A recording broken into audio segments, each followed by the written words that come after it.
बिस्मिल्लाहिर्रहमानिर्रहीम अल्लाहुम्मा सल्ली अला मुहम्मद व आले मुहम्मद। अस्सलामु अलैकुम। अक्सर पूछे जाने वाला सवाल कि क्या एक गुनहगार ख़ताकार इंसान जब दरूद पाक पढ़ता है तो क्या उसका वो कबूल होता है। आज हम आपके साथ दरूद शरीफ की एक ऐसी फ़जीलत बयान करने जा रहे हैं, एक ऐसे सवाल का जवाब तलाश करने जा रहे हैं जिसका जवाब सुनकर इंशाअल्लाह ताला, जिसका जवाब जानकर आपको दिली सुकून मिलेगा।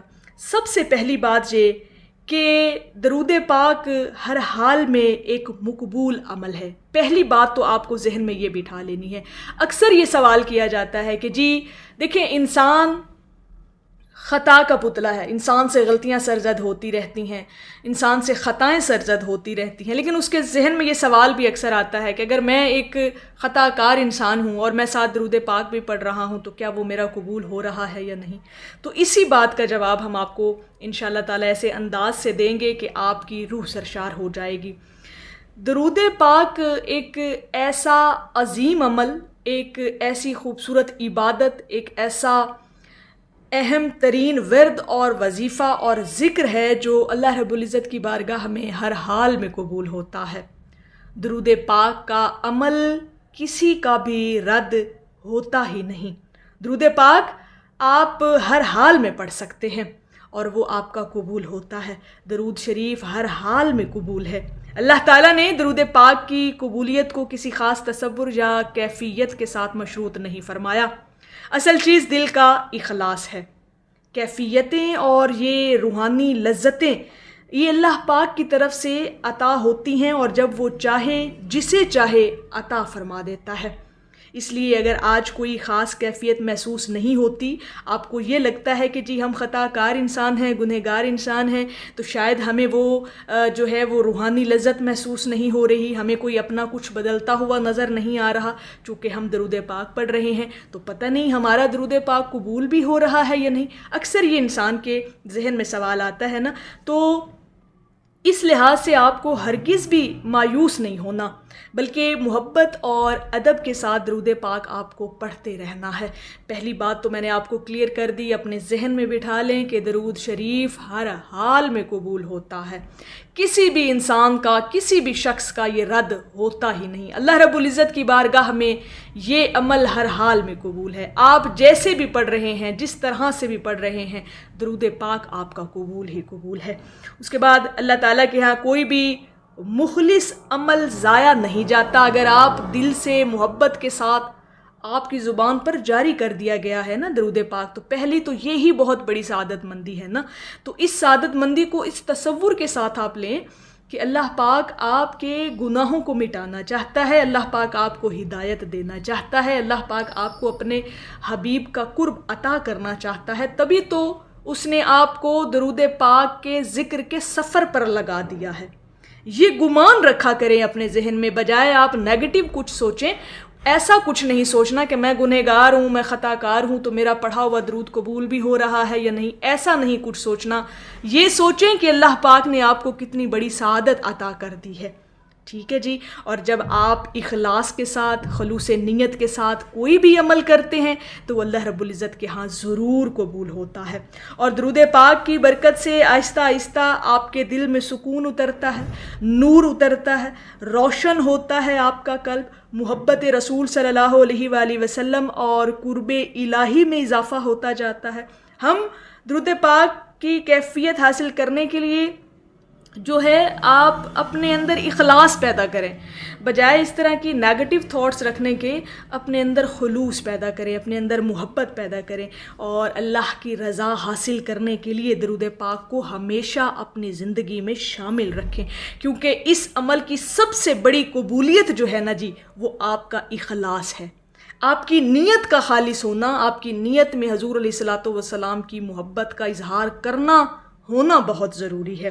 अल्लाह करीम जो है ना, वो हमारी आने वाली नस्लों को भी दरूद व सलाम का आशिक बनाए। ये निस्बत मुस्तफ़ा सल्लल्लाहु अलैहि वसल्लम हमारी सांसों में रच बस जाए। यही हमारी विरासत हो, यही हमारी पहचान हो, यही चिराग हो जो नस्ल दर नस्ल हमारी नस्लों में जलता रहे और क़यामत तक हमें इस रोशनी में थामे रखे। तो ये एक ख़ूबसूरत एहसास और एक جو ہے نا پازیٹیو تھاٹس کے ساتھ آپ نے درود پاک کا دامن جو ہے نا وہ ہمیشہ تھام کر رکھنا ہے. ایسا نہیں سوچنا کہ گنہگار ہوں تو درود قبول ہو رہا ہے یا نہیں، بالکل بھی ایسا نہیں سوچنا. آپ کی زبان پر درود پاک جاری ہو گیا، یہی بہت بڑی خوش نصیبی ہے آپ کی. اور یقین جانیں کہ اگر آپ کے ذہن میں ایسی کوئی بات ہے نا جی کہ خطا کار ہیں، گنہگار ہیں، تو درود قبول ہوگا یا نہیں، تو درود شریف پڑھنے سے بندے کی ہدایت اور اس کی زندہ دلی کا سبب بنتا ہے. جب آپ درود پاک پڑھیں گے نا، درود پاک کی کثرت کریں گے تو گناہوں سے خود بخود آپ نفرت کرنے لگ جائیں گے. کیونکہ جب آپ صلی اللہ علیہ وآلہ وسلم پر آپ کثرت سے درود و سلام پڑھتے ہیں نا، درود شریف کی کثرت کرتے ہیں، تو آپ صلی اللہ علیہ وآلہ وسلم کا ذکر اور آپ کی محبت کا عکس آپ پر غالب آنا شروع ہو جاتا ہے. اور جب عکس محبت اور یہ جو ایک مٹھاس والی نسبت جب آپ اس کے ساتھ جڑتے ہیں نا، تو خود بخود گناہوں اور اندھیروں والا جو آپ کا اندر کا سسٹم، آپ کے باطن کے اندر جو چیزیں ہوتی ہیں نا، وہ خود بخود ریموو ہو جاتی ہیں، وہ خود بخود آہستہ آہستہ ختم ہو جاتی ہیں. اللہ پاک آپ کو نیکی اور ہدایت کے راستے پر چلانا شروع کر دیتا ہے. تو کتنی بڑی خوش نصیبی ہے نا کہ یہ ذکر کی توفیق بھی مل جانا. آپ کے بہت بلند بخت والے آپ انسان ہیں کہ اللہ پاک نے آپ کو اپنے حبیب کے ذکر کے لیے پھر بھی چن لیا. اگر آپ کو لگتا ہے کہ آپ خطا کار گناہ گار انسان ہیں تو پھر ظاہر ہے یہ ایک بہت بڑی سعادت مندی ہے کہ اللہ نے اپنے حبیب کے ذکر کے لیے آپ کو چنا ہے.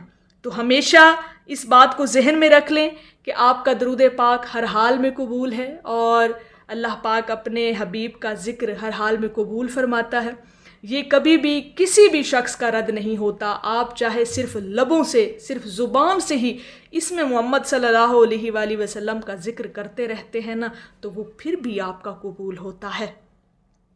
اور اگر آپ سچی نیت کے ساتھ، اخلاص کے ساتھ، خلوص نیت کے ساتھ، اور سب سے بڑھ کر جو پہلی شرط ہے استقامت کے ساتھ درود پاک کو پڑھتے رہیں گے نا، تو یقین کریں کہ آپ کے گناہ بھی مٹتے جائیں گے، آپ کی خطائیں بھی معاف ہوتی جائیں گی، آپ کے ساتھ ساتھ درجے بھی بلند ہوتے جائیں گے، اللہ پاک کی رحمتیں بھی آپ پر نازل ہوں گی. تو پھر انشاءاللہ تعالی اپنے رب پر توکل اور بھروسہ رکھتے ہوئے درود پاک کی کثرت ہمیشہ اپنی زندگیوں میں شامل رکھیں. بلکہ کوشش کیا کریں کہ جو آپ کی تعداد مقرر آپ نے کی ہوئی ہے اس میں دن بدن اضافہ ہوتا چلا جائے. کیونکہ جیسے جیسے تعداد میں اضافہ ہوتا ہے ایسے ایسے آپ یقین کریں کہ آپ کے دلوں میں حضور علیہ الصلوۃ والسلام کی محبت میں بھی اضافہ ہوتا چلا جاتا ہے. تو یہ اللہ پاک کی طرف سے آپ کو دی گئی توفیق ہے اور یہ ہمیشہ آپ کو نصیب رہے. تو میری اللہ رب العزت کی بارگاہ میں دعا ہے کہ اللہ پاک آپ کو اور مجھے ہر وقت اور ہر سانس کے ساتھ اپنے نبی علیہ الصلوۃ والسلام پر درود پاک پڑھنے کی توفیق عطا فرمائے. آمین یا رب العالمین. اور آخر میں ہے کہ یہ بھی فیض عشق ہے، ورنہ کہاں میں کہاں درود پاک. ایک دفعہ محبت سے پڑھ لیجئے صلی اللہ علیہ حبیبہ محمد وآلہ وسلم.